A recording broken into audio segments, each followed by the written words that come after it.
Hey guys, Dave Pisarra here with mensfamilylaw.com. Do you want 50% custody of your kids? Let me tell you how that happens. The basic rule when it comes to child custody is that we keep the kids as stable as possible.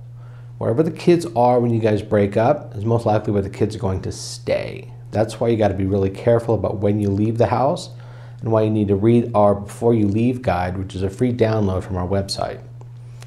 When it comes to figuring out how much custody you're going to have of your children, you have to take a look at the big factors. And those factors are where the kids are going to school, where mom lives, where dad lives, how much distance there is between the two of them, where mom works, where dad works, how much distance there is from where they work to where the kids go to school.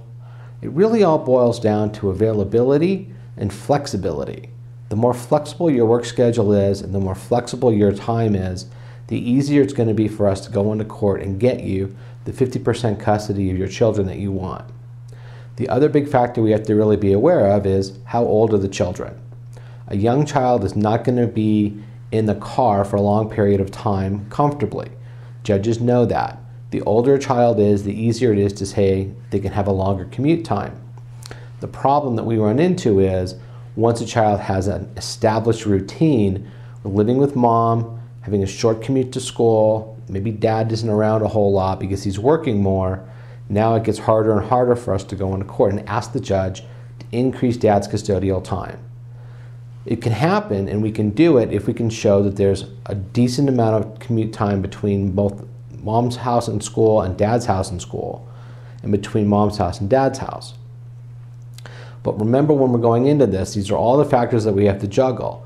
So I want you to think about how close you are to where mom lives and the kid goes to school, how close you are to your work, how close mom's work is, and how much availability you actually have in being flexible in your work schedule. Because the more flexible your work schedule is, the easier it is for us to make an argument to a judge that you should have equal custody time. Hope that helps. If you got other questions, feel free to give me a call or shoot me an email. Check out the website, and remember, a cheeseburger and a chocolate shake will get you through just about everything. Take care.